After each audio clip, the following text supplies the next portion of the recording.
The mining colony drifted in silence at the edge of a forgotten star system, far from Earth and even farther from hope, and Ethan Cole moved through its narrow steel corridors like a shadow that no one noticed. He was not a soldier or a scientist, just a maintenance worker who fixed broken wires and leaking pipes, a simple man in a place built for secrets. The colony had once been loud and busy, but now half of it was shut down. Lights flickered, machines groaned in the dark, and whole sectors were sealed behind heavy metal doors that no one talked about, especially Sector 7, the oldest and most restricted part of the station, where a thick steel wall stood at the end of a long corridor with a red warning light above it that blinked every few seconds like a slow heartbeat. Everyone knew the rule: do not go near the wall, do not ask questions, do your job, and keep walking, and Ethan had always followed that rule. Until the night he heard the crying. It was soft at first, almost lost in the hum of the air vents, a thin, broken sound like someone trying not to be heard. Ethan stopped in the middle of replacing a damaged power cable and held his breath. He listened carefully, thinking it was only the old pipe shaking again. But then he heard it clearly, a small voice, crying, not loud, not screaming, just quiet and tired, like someone who had been crying for a very long time. Ethan frowned, because there were no children on this colony. Families were not allowed this far from Earth. He checked his wrist console. No life signs were reported in this sector, except his own, and yet the sound came again from behind the steel wall of Sector 7. He slowly walked toward it, boots echoing in the empty corridor. The red light above the wall blinked calmly, as if nothing was wrong. The steel surface was cold and smooth, without any visible door handle.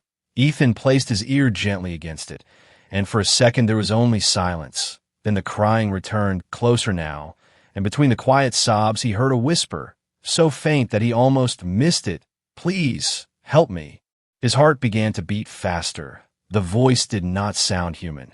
The words were clear, but the tone carried a strange echo, like it moved through more than air. Ethan stepped back quickly, looking around to see if anyone was watching him. The corridor was empty, cameras hung from the ceiling corners, small red dots glowing. He knew they were always recording. Suddenly the station lights flickered and the colony's artificial intelligence spoke through hidden speakers, its voice calm and cold. Unauthorized proximity detected in Sector 7. Maintenance worker Cole returned to assigned duty. Ethan swallowed hard and nodded even though no one could see him. He picked up his toolkit and walked away slowly, but the sound of that crying stayed inside his head long after he left the corridor. That night, in his small sleeping cabin, he could not rest. He kept replaying the whisper in his mind. "Please help me." It did not sound like a trap. It sounded lonely, very lonely, and something inside him felt wrong about walking away. The next evening, at the exact same time, while checking power levels near the sealed sector, the crying started again, as if it followed a schedule, as if whoever was behind that wall knew he would return. Ethan looked down at his console and noticed something strange. The security cameras near Sector 7 were glitching. The video feed showed static for a few seconds, then returned to normal. It happened every time the crying began, as if the system did not want anyone to see what was happening there. He moved closer again, more careful this time, and pressed his hand against the steel. It felt warmer than before, almost alive. The crying suddenly stopped, and for a long second there was only silence. Then the whisper returned, clearer than before. "You can hear me. You are different." Ethan's breath caught in his throat. Different from what? He wondered before he could think more. The red light above the wall changed color for a brief moment, turning purple before going back to red. And his wrist console blinked with a warning message that disappeared too quickly to read. He stepped back once more, fear mixing with curiosity. Someone had sealed this wall for a reason, and whatever was behind it was not supposed to speak, not supposed to be heard. When he finally forced himself to leave, he noticed something even more disturbing. As he reached his cabin later that night, a thin piece of paper lay on the floor near his door. Real paper, not digital, which was rare on a space colony. His name was written on it in simple black ink. He picked it up with shaking fingers and unfolded it. Inside, only one sentence was written: "Stop listening to the wall if you want to live." Ethan looked down the empty hallway, lights buzzing softly, no footsteps, no shadows moving, just silence. But now he knew one thing for certain. The crying was real. Someone knew he had heard it. And whatever was trapped behind that steel wall in Sector 7 was not just a machine. It was alive, and it was waiting for him.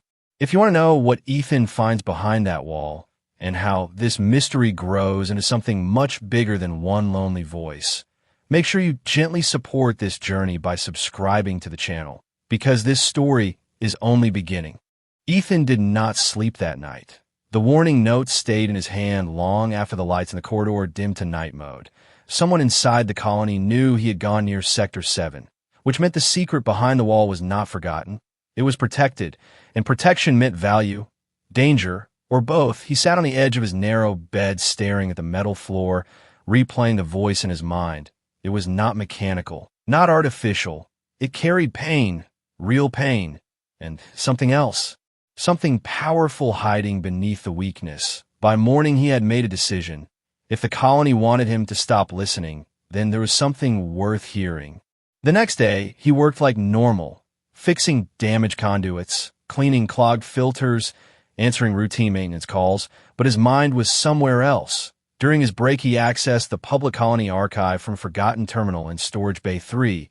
The database was old and slow.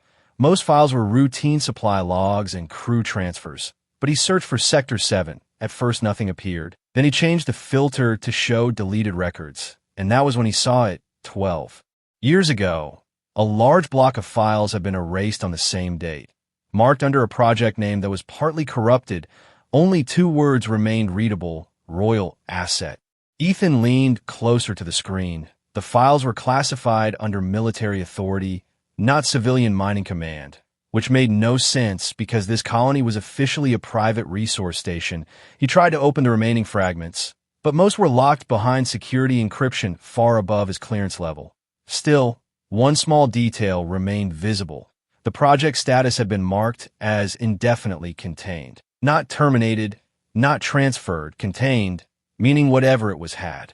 Not been removed from the colony, it was still here. Later that evening, the colony security chief, Commander Hale, passed him in the corridor near Sector 5. Hale rarely left the command deck. He was a tall, quiet man with cold eyes that seemed to study everything without moving. He stopped for a moment and looked directly at Ethan.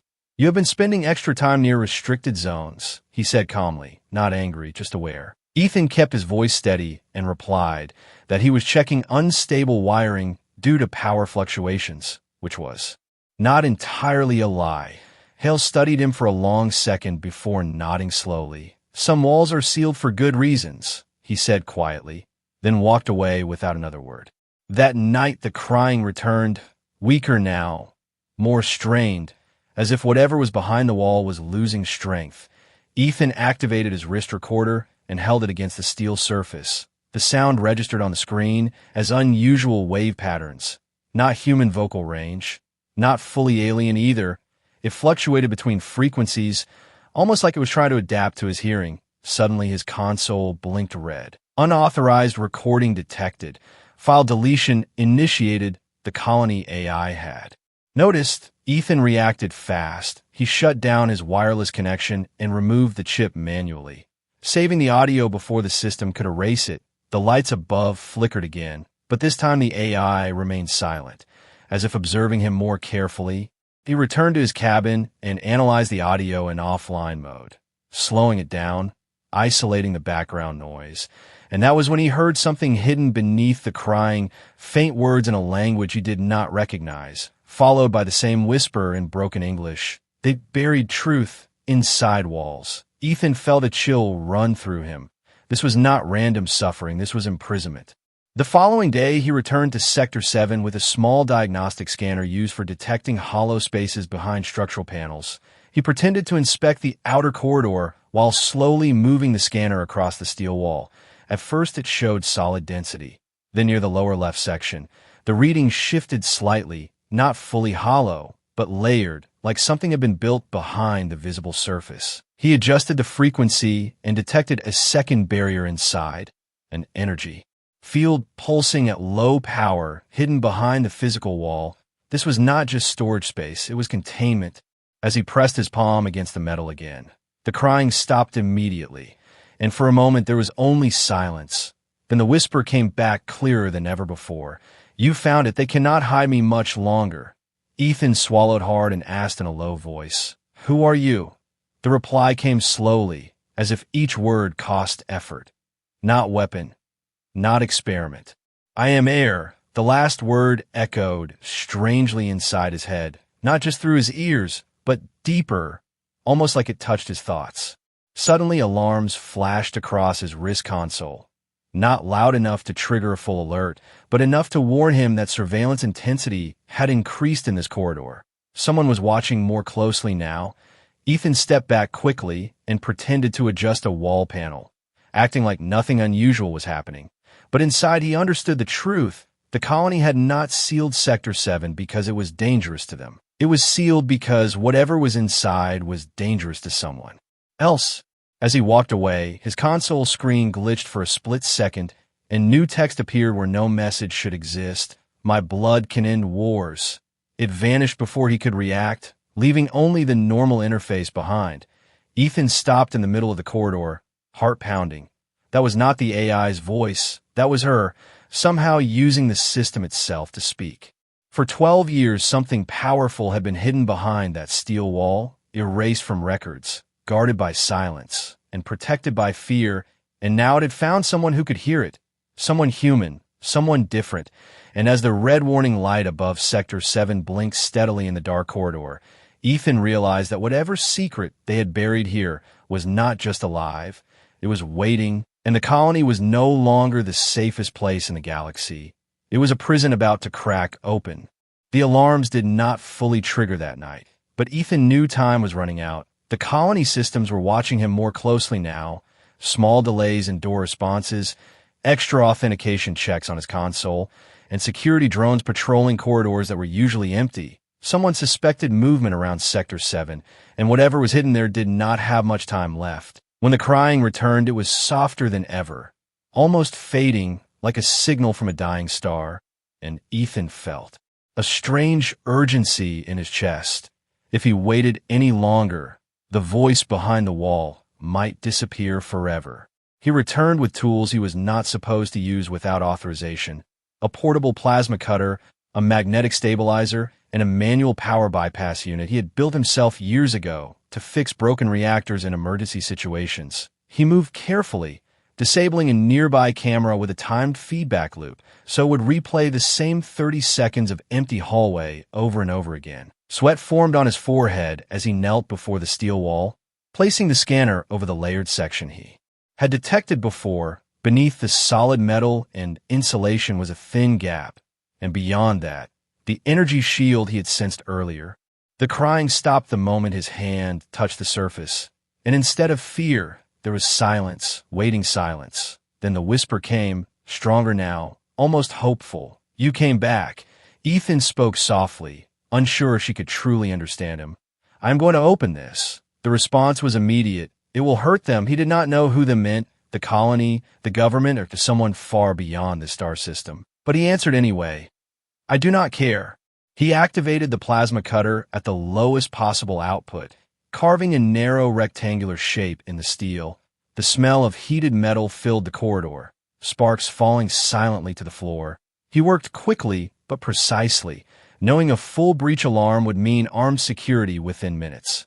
After several tense moments, the outer layer dropped inward with a heavy thud, revealing a second barrier behind it. A transparent energy field, glowing faint blue, pulsing slowly like a breathing creature. Beyond the field, he could see darkness, and in that darkness, a shape. Ethan stared in disbelief as his eyes adjusted. Inside the hidden chamber was a circular containment room, its walls lined with alien symbols that faintly shimmered under the low light. And at the center, suspended slightly above the ground by energy restraints, was a girl. She looked no older than 16 in human terms. Her skin carried a soft silver glow, faint patterns of light moving across her arms like living tattoos. Her long hair floated weightlessly around her face as if gravity did not fully control it. And her eyes, when they opened slowly, shone with a deep violet light that did not reflect fear, but something ancient and powerful. For a moment, neither of them spoke. Ethan felt his breath catch in his throat. This was not an experiment, not a weapon. This was someone very real and very alone. The energy restraints crackled softly around her wrists and ankles, thin beams of light holding her in place. She studied him carefully, not with hatred, but with curiosity. "You are human," she said softly, her voice clearer now that there was no steel between them. It carried a layered tone, almost like two voices speaking at once, one gentle, one strong. "Yes," Ethan replied quietly. "My name is Ethan." She tilted her head slightly, as if testing the sound of his name in her mind. "I am Liara," she said after a pause, "daughter of the High Sovereign of the Aurelian Empire." The words echoed inside the chamber, and even though Ethan did not fully understand what the Aurelian Empire was, he understood one thing clearly. This was no ordinary captive. This was royalty. "They captured you?" he asked slowly, though the answer was obvious. Liara's expression darkened slightly. "They told my father they wanted peace talks," she said, her voice steady but heavy with memory. "Humans feared our energy control. They feared our blood, because it can awaken star cores and silence fleets. So they took me as leverage." Ethan's hands tightened at his sides. 12 years in isolation, used as a bargaining tool, abandoned when politics shifted, left behind in a forgotten mining colony. "Why are you still here?" he asked. Liara's gaze moved briefly to the energy restraints around her. The project was canceled when Earth changed leadership. War did not come as they expected, but they could not release me without revealing what they had done, so they sealed this sector and erased records. They hoped time would solve their problem. Her eyes returned to him, glowing softly. "But time does not erase royal blood." Ethan stepped closer to the energy field, feeling a faint warmth against his skin. "Can I turn it off?" he asked. Liara shook her head slowly. "It is bio-coded, locked to both Aurelian and human genetic signatures. They designed it so only cooperation can break it." Ethan frowned slightly. "Cooperation," she nodded. "Your DNA can unlock the outer system. Mine can disable the inner restraints. Alone we are trapped. Together we are free." Before he could respond, a sharp alarm pierced the corridor outside. Louder this time, red warning lights flashing violently. The colony AI voice echoed through the hallway. "Containment breach detected in Sector 7. Security response activated." Footsteps thundered in the distance. Armored boots approaching fast. Ethan looked back at Liara, panic rising in his chest, but she did not look afraid. Instead, her eyes burned brighter, energy flickering faintly around her like sparks waiting to ignite. "They are coming," he said urgently. Liara's lips curved slightly, not into a smile, but into determination. "Then your species must choose," she said softly. "Will you remain silent like the others, or will you stand beside me?" The steel corridor outside filled with the sound of charging weapons, and Ethan realized that the moment he had listened to the crying, his life had already changed forever. And now, with an alien princess suspended behind a fading energy field and soldiers racing toward them, the buried secret of Sector 7 was no longer hidden. It was awake, and the galaxy itself might soon feel the consequence. The corridor outside Sector 7 shook with the sound of armored boots and metallic commands shouted through helmet speakers, red emergency lights flashing across the walls like a warning pulse, and Ethan felt the weight of the choice pressing down on him harder than the steel ceiling above. He could step back, seal the cut panel, pretend this was a malfunction, and let the soldiers take control. Or he could move forward into something that would change not only his life, but possibly the balance between worlds. He looked at Liara, suspended behind the glowing energy field, her violet eyes steady and powerful despite the weakness in her body. And in that moment, he understood something simple. 12 years of silence was already a crime. He would not add another second to it. "Tell me what to do," he said quickly, stepping closer to the exposed control nodes along the wall. Liara raised her restrained hand slightly, the energy around them crackling faintly. "Place your hand on the outer console panel," she instructed calmly, even as the security team reached the far end of the corridor. The system was designed to prevent betrayal, but it cannot understand choice. Ethan pressed his palm against the cold interface surface. The panel lit up beneath his skin. scanning his DNA signature. And for a terrifying second, nothing happened. Then the blue energy shield flickered violently, dimming to a thin, unstable layer. Outside, the first security officer rounded the corner, weapon raised, visor reflecting the flashing lights. Maintenance worker Cole, step away from the breach immediately. The commander's amplified voice echoed sharply, but Ethan did not move. Sweat ran down his temple as he felt a strange warmth travel from the console into his arm, like the system was not only reading him, but measuring his intent. Liara closed her eyes and whispered something in her native language, and the symbols on the chamber walls began to glow brighter, responding to her voice. The outer shield collapsed with a sharp electrical crack, sending sparks across the floor, and for the first time in 12 years, there was nothing but open air between Ethan and the alien princess. The security officers fired stun rounds instantly, bright pulses of energy streaking toward him. But Liara's eyes snapped open and the rounds froze midair, suspended as if time itself had paused. The soldiers hesitated in shock, their training not prepared for physics to fail in front of them. With a slow motion of her hand, Liara redirected the frozen energy bursts harmlessly into the ceiling, metal melting and falling in glowing droplets. "Container!" Commander Hale shouted as he arrived behind the first wave of troops, his face tense but controlled. Ethan moved instinctively, grabbing the portable bypass unit from his belt and connecting it to the inner restraint system that still bound Liara's wrists and ankles. The device was never meant for alien technology, but human engineering had one advantage over advanced systems. It was unpredictable. He manually rerouted the power feed, overloading one restraint at a time instead of attempting a clean shutdown. Sparks burst from the connection point as circuits burned out, and one of Liara's wrists snapped free. The moment her hand was released, the air inside the chamber seemed to vibrate, the temperature shifting slightly as if space itself acknowledged her freedom. She did not attack the soldiers. She did not unleash destruction. Instead, she raised her freed hand and projected a wide pulse of energy that disabled every weapon in the corridor. Rifles went dark. Armor systems flickered and shut down. Even the overhead surveillance cameras sparked and died, leaving only emergency lights and stunned silence. Commander Hale stared at Ethan with a mixture of anger and disbelief. "You have no idea what you are doing," he said coldly, but Ethan's voice remained steady despite his racing heart. "No, you have no idea what you buried here." Another restraint shattered under the strain of the overloaded bypass, Liara lowering slowly to her feet as the final beams weakened around her ankles. She stood tall despite her exhaustion, her presence filling the narrow chamber with quiet authority. "You feared war," she said, looking directly at Hale, her voice calm but carrying through the corridor without effort. "So you chose dishonor." Hale did not respond, but his silence said enough. In that moment, the truth was no longer hidden behind encrypted files or sealed walls. It stood openly between species.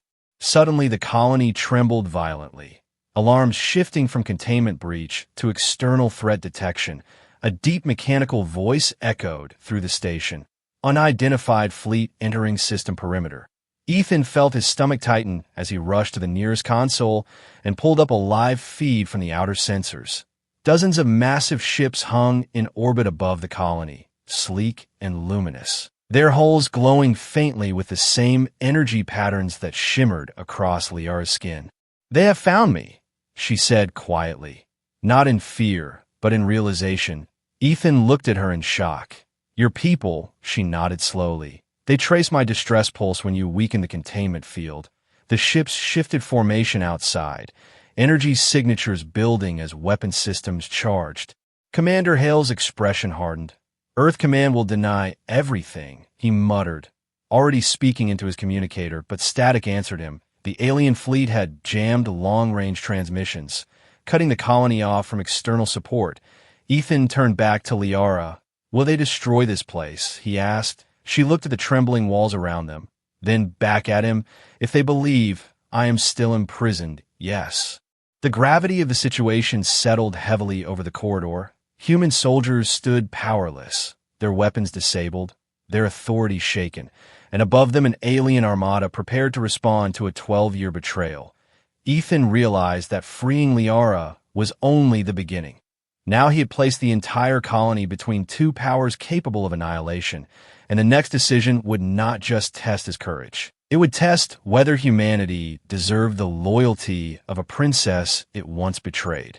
As the station continued to tremble under the shadow of warships, Liara stepped beside him instead of away. And for the first time since he heard the crying behind the wall, Ethan understood that defiance was not just rebellion. It was responsibility, and the galaxy was about to see what humans chose when forced to stand between fear and honor. The colony trembled again, harder this time, as if space itself had tightened its grip around the fragile station. Outside the reinforced viewing panels, the alien fleet shifted into full battle formation. Dozens of sleek ships surrounding the mining colony in a silent, glowing ring, their hulls shimmering with living light that pulsed in rhythm like a single shared heartbeat. Ethan stood beside Liara in the darkened corridor of Sector 7, watching the tactical feed on a damaged wall screen. And for the first time, he understood the true scale of what had arrived. This was not a rescue patrol. This was a royal war fleet. Across the colony, emergency sirens wailed. Civilian workers rushed toward evacuation pods that were never designed for a full station population. Engineers shouted conflicting orders through unstable comm channels. And Commander Hale argued with Earth Command through broken static that barely carried his voice. But the alien fleet did not fire immediately. Instead, a single massive vessel moved forward slowly, positioning itself directly above the colony's central axis, its surface unfolding like petals, revealing a bright core of controlled energy. A message forced itself onto every functioning screen across the station, overriding human systems with effortless precision. The image that appeared was tall and luminous, an armored Aurelian commander whose eyes glowed the same violet as Liara's. His voice echoed through speakers with calm authority. "Return the royal heir immediately, or this structure will be dismantled atom by atom." There was no anger in his tone, only certainty, as if the destruction of the colony was a simple calculation. Inside Sector 7, the human soldiers stood frozen, weapons useless, authority shattered. Ethan looked at Liara, who watched the screen in silence, her expression unreadable. "Will they listen to you?" he asked quietly. She did not answer at first. Instead, she stepped toward the open corridor, her weakened body still radiating quiet power. "They will listen," she said finally, "but not if they believe I am still chained." Commander Hale stepped forward cautiously, his pride now replaced with fear. "If you reveal yourself, Earth will declare you hostile," he warned. Liara turned her gaze toward him slowly. "Earth already did," she replied calmly, the weight of 12 years behind her words. Another violent tremor shook the colony as warning alerts flared on every screen. Reactor shields were weakening under the pressure of the alien fleet's targeting systems. They were not firing yet, but they were demonstrating capability, showing how easily they could end this. Panic spread through civilian decks. People screaming, children crying, workers pounding on locked escape hatches, and Ethan felt a sharp twist in his chest. This was no longer about secrets or walls. This was about survival. Liara suddenly staggered slightly, her energy fluctuating as the fleet intensified its scanning pulses. Ethan caught her arm before she could fall, her skin warm with controlled power. "I can stop them," she said softly. "If I release my core signal fully, the fleet will stand down immediately." He saw something in her eyes then, something that felt like goodbye. "What will it cost?" he asked quietly, already fearing the answer. She held his gaze steadily. "Everything I have left." The silence between them grew heavy. Outside, the alien commander's voice echoed again through the station. Final demand issued. Weapon arrays on the ships began to glow brighter, charging, and the colony's outer hull vibrated under the strain of locked targeting beams. Ethan looked around at the terrified human faces in the corridor, at the soldiers who no longer knew who to obey, at the broken wall behind him that had hidden this truth for over a decade. And he made a decision that surprised even himself. "No," he said firmly, turning back to Liara. You are not sacrificing yourself to fix our mistake. She looked at him with confusion, perhaps even disbelief. It is my duty, she insisted softly, but Ethan shook his head. Then let us share that duty. He pulled up the colony's engineering map on a nearby console, fingers moving quickly over the controls. This station was built around deep-core mining reactors, he explained rapidly. Those reactors amplify energy signals to cut through planetary crust. If we reroute the reactor output into the colony's communications array, we can boost your signal across the fleet without draining your life force. Liara studied the schematic, her glowing eyes scanning the data faster than human thought. It will overload the system, she said quietly. Yes, Ethan replied, but humans are very good at fixing broken things. Commander Hale stared at him as if he had lost his mind. You will destroy the station, he argued sharply, but Ethan did not look away from the screen. If we do nothing, they destroy it anyway. Outside, the first alien weapon array flared fully to life. A concentrated beam forming at the center of the command vessel, aimed directly at the colony's reactor core. Seconds away from firing, Liara closed her eyes briefly, then nodded. Very well, she said softly. We stand together. Ethan opened a direct channel to engineering decks, bypassing command authority, all maintenance and reactor crews. Listen carefully, he said in the microphone, his voice steady despite the chaos around him. If you want to live, reroute reactor output to the primary comm tower on my signal. There was hesitation at first, confusion. Then one by one, confirmations came through, not from officers, but from workers, technicians, ordinary humans choosing to act. The colony shook violently as the alien beam prepared to fire, and Ethan counted down under his breath. Waiting for the reactor levels to peak, Liara stepped beside him, her energy beginning to rise, not explosive, not destructive, but focused, controlled, her royal presence expanding like a quiet sunrise. At the final second, just as the alien weapon discharged, Ethan slammed his hand onto the control panel and redirected the entire mining reactor output into the communication grid. The station lights exploded into brilliance, power surging through every circuit, and Liara released her amplified signal into the stream, a pulse of pure Aurelian authority blasting outward into space. Brighter than any weapon, stronger than any threat. Outside, the alien beam froze mid-discharge, flickering uncertainly. The fleet's formation faltered, ships halting in perfect synchronization as Liara's amplified royal command spread through their systems. And across the stars, every Aurelian vessel recognized the unmistakable signature of their living heir, not imprisoned, not broken, but standing freely beside humanity. Inside the shaking colony, alarms blared as reactor temperatures climbed dangerously high, systems failing under the strain, and Ethan realized they had seconds before total meltdown. The war had arrived, but whether it ended in alliance or annihilation now depended on whether the station survived its own desperate act of defiance. The colony screamed under the strain of its own power, metal groaning, lights bursting in showers of sparks.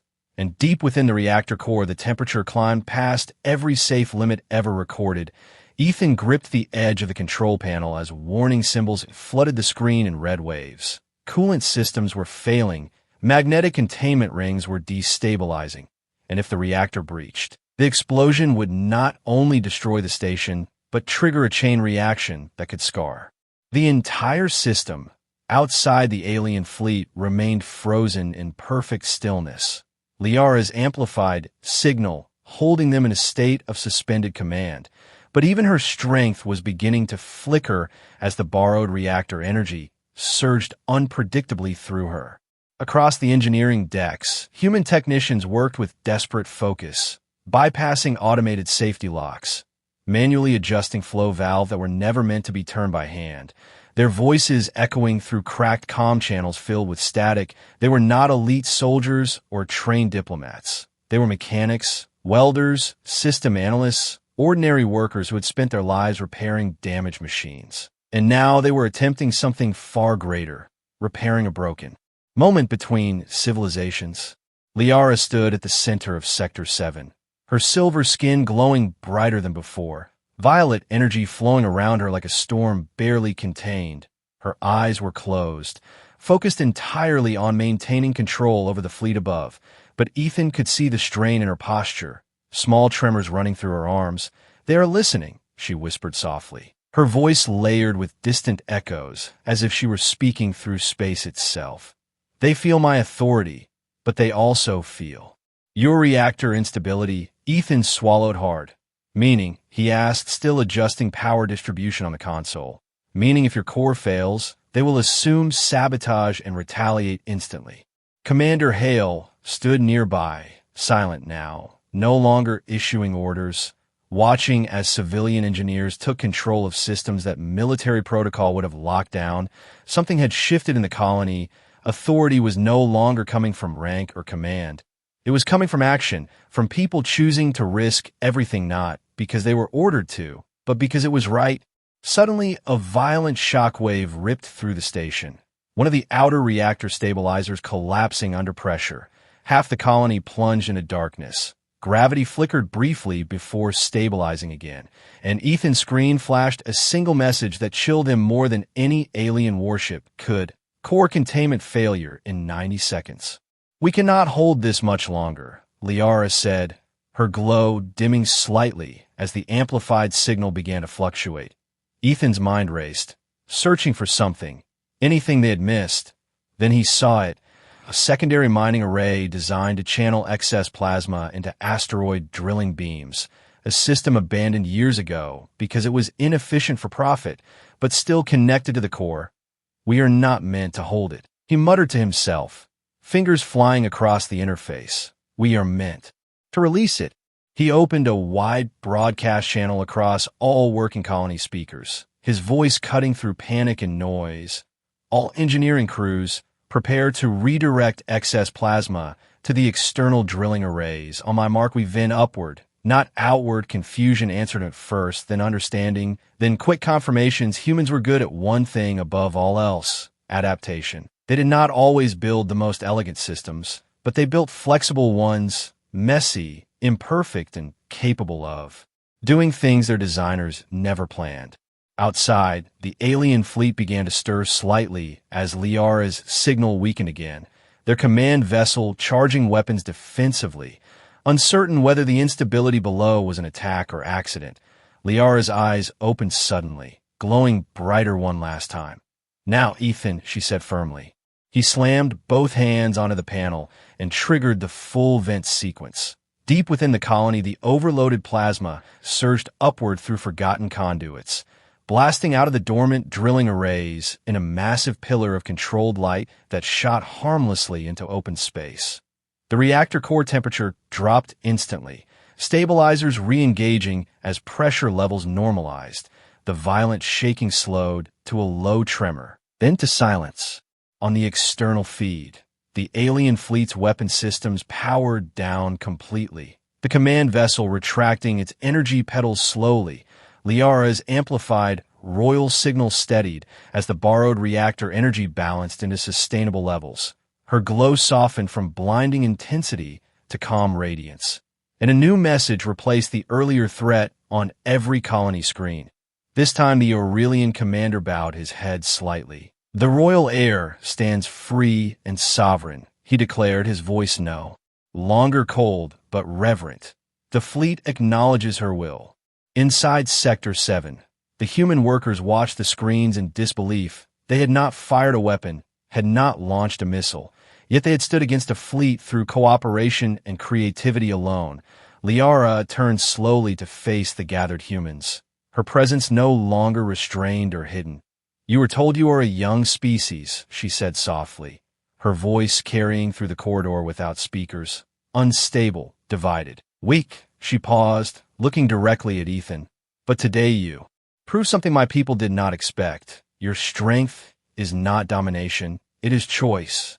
Commander Hale lowered his gaze, understanding fully now that the greatest power displayed here was not alien energy or military force, but the decision of ordinary humans to protect someone they had once betrayed. Yet even in victory, tension remained. Ethan's console flickered again, this time with a transmission from Earth Command finally breaking through the interference. A single line of text appeared across the screen. Maintenance worker Ethan Cole is hereby designated a hostile actor pending retrieval. Liara read the message over his shoulder, her expression calm but thoughtful. Outside, the alien fleet remained steady in orbit, no longer a threat, but not yet an ally, and Ethan realized the battle with warships had ended, but another conflict was just beginning, one not fought with plasma beams or reactor surges, but with truth, loyalty, and the consequences of standing against his own government. Humanity's unexpected power had saved the colony, but whether it would save him was a question. The galaxy had not yet answered. The colony was quiet for the first time since the fleet arrived, not peaceful, but heavy with the weight of what had just happened. Outside the viewing panels, the Aurelian ships held their positions in perfect formation, no longer charging weapons, no longer threatening annihilation, simply waiting. Inside Sector 7, the broken steel wall still lay open like a wound that could never fully heal. And Ethan stood staring at the message from Earth Command that labeled him a hostile actor. The words felt colder than a vacuum outside. He had saved the station, saved hundreds of lives, and yet his own government now saw him as a threat.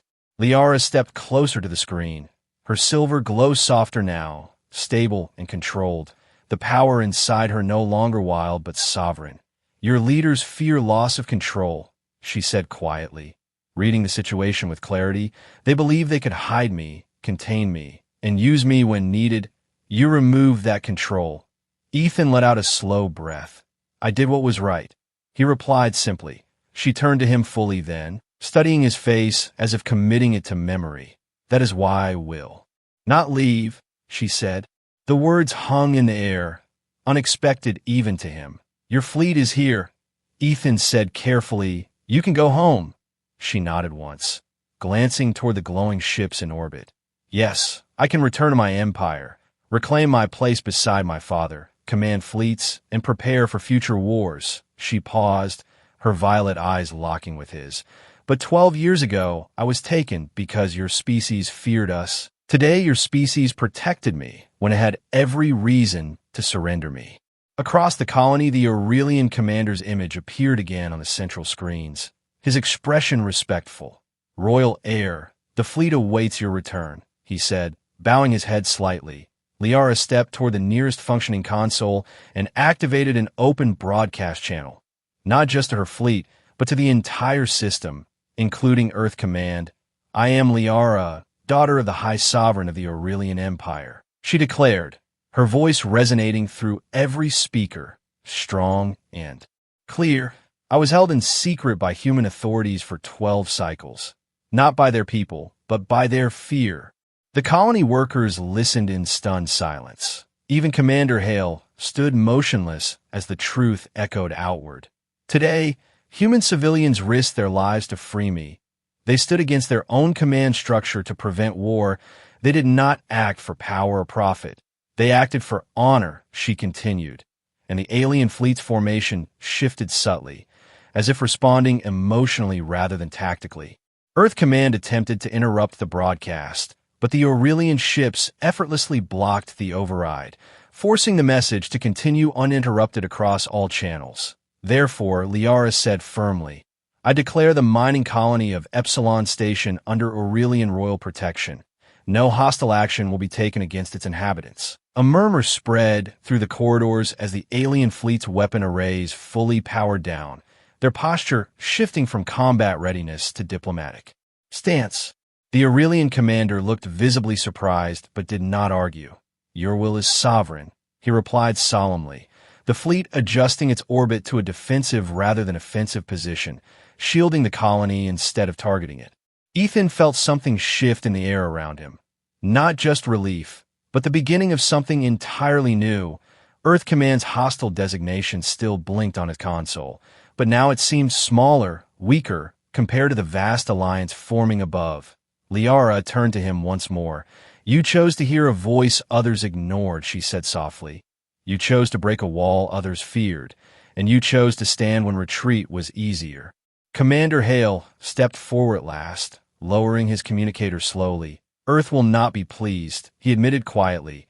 Ethan gave a small, tired smile. They will adapt, he said, remembering how the engineers had rerouted impossible systems minutes earlier. Humans survive by adapting, by making broken things work. Even politics would bend under enough pressure. Outside, smaller Aurelian ships began deploying toward the colony.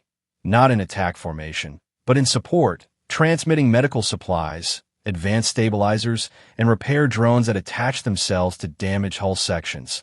Within hours, the once threatened station began to transform into something unprecedented, the first joint human-Aurelian outpost in history. Liara looked out at the stars through the cracked viewing panel, her reflection faint against the vast darkness.